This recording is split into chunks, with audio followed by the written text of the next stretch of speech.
Hi my salty pecans, and welcome back to my channel. If you're new here, hi, my name is Pamela, and on today's video, give me a second, baby. I'm so sorry, guys.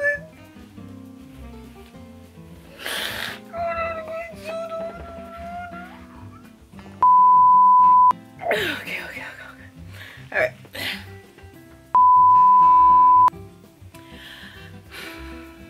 On today's video, we are going to be, I'm sorry guys, we're going to be talking about the plants I did OD wrong this year. This past year, there are some plants that I neglected, and unfortunately they're no longer with us. So let me take a moment. You guys watch the intro and I'll give you the rundown of the 5 plants.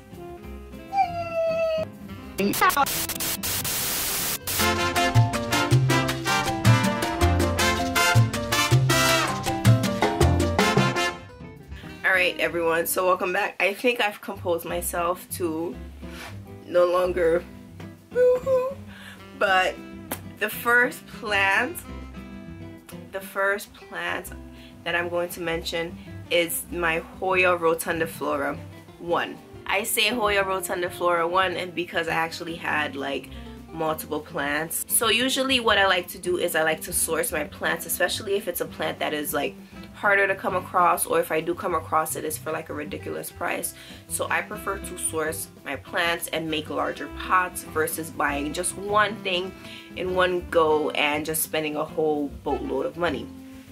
So the first Hoya Rotundiflora that I was, creating, just making it to a larger pot, it did die. I accidentally killed it by just taking horrible advice from Facebook.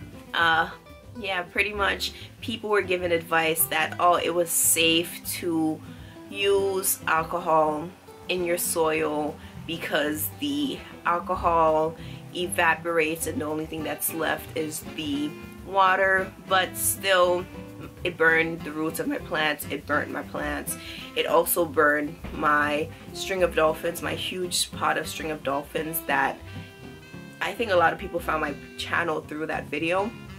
That had to die also. So that was the second plant in my collection that I murdered, to no one's fault but my own. I should have done even more research because you can't take the word of just one source or a couple of naive sources. The third plant that I did OD dirty that I feel so bad for, my entire collection of Hoya Linearis.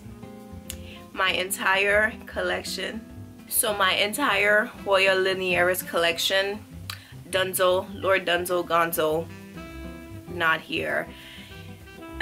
Most of them, pretty much 2 of my pots, the 2 pots died in like July, August, June, around that time.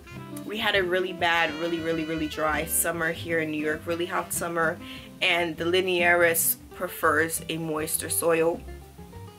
Unfortunately, I was not upkeeping with plant care. There was just so much going on in life that my plants did neglect, and unfortunately that was one of the ones that were very susceptible to neglect, and just a little bit of something they don't like, it died. So Hoya Linearis, all of them, I ended up getting another replacement that didn't do so well. So I think I'm gonna give Linearis a break for now, but yeah.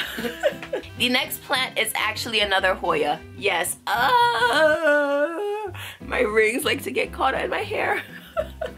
So the next plant is actually a Hoya. It is the Hoya Lisa baby girl. My Lisa baby. Lisa, I love you. My one and only Lisa. Who watches 90 Day Fiancé. Alright, so you get the baby girl Lisa. Baby girl Lisa vibes, alright? So my Hoya Australis Lisa is another one that I I don't know, it didn't really like me too much, so I'm just gonna let it do it. I give up. I give up with Hoya Australis Lisas. I've attempted, I think maybe like 3 or 4 different occasions where I obtained a plant and it didn't do well in my care. The first one I received it had like root rot. I tried to root it, it didn't want to root. The second one I tried to receive from a plant friend. She sent me like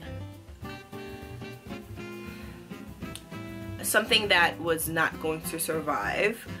Now that I think about it, she sent me like a growing node, you know, when they're still so soft and fragile. So I just kind of realized that, you know what, that thing was never gonna survive either way. And the third attempt was when I purchased it from overseas, and that package, I don't remember how long it got lost in the mail for, but I think maybe about 2 months. Maybe I'm exaggerating, but it got lost in the mail for at least a month, month and a half, and the plants did not survive. The only things that did survive were the Ripsalis, which is crazy. Like, that plant stayed so long in a box just to survive and just thrive in my home. My Ripsalis are thriving, y'all. Thriving. But we're not talking about thriving plants. We're talking about plants that I did dirty and that have died and no longer want to be in my collection anymore. Yo, the last plant, it's not a purchase, but it is a trade. I was sent this plant, I was gifted this plant actually by, it was via the Elfster trades that, you know, some people can create and have you trade plants with other people. So my Elfster sent me a few amazing plants, and it was my Philodendron Tripartitum. I believe that's the one. Very beautiful. Again, you'll see photos on the screen, but that particular plant, I was still figuring out, I was still learning philodendrons, because although I've been a plant parent, I've been a plant parent to certain plants for a really long time, but getting different varieties, I have to learn, okay, this type of plant, you know, family prefers this versus that. So I wasn't watering it enough and dried. Eventually it's all dead. So Philodendron Tripartitum is the last one that I did dirty, and I feel so bad for, but I'm so sorry. Oh, y'all, let me know what are some plants that you really love, that you really wanted but refused to stay in your collection. Refused, no matter what you didn't want to stay in your collection. All right. So thank you so much, my salty pecans, for watching this video. If you liked it, please let me know by giving it a thumbs up and sharing. Subscribe if you aren't already. Join this little cookie family because we're pretty awesome here. Become a salty pecan. And don't forget to hit the notification bell to be notified every single time I upload a new video. And I will see you on the next one. Let's get growing. Bye.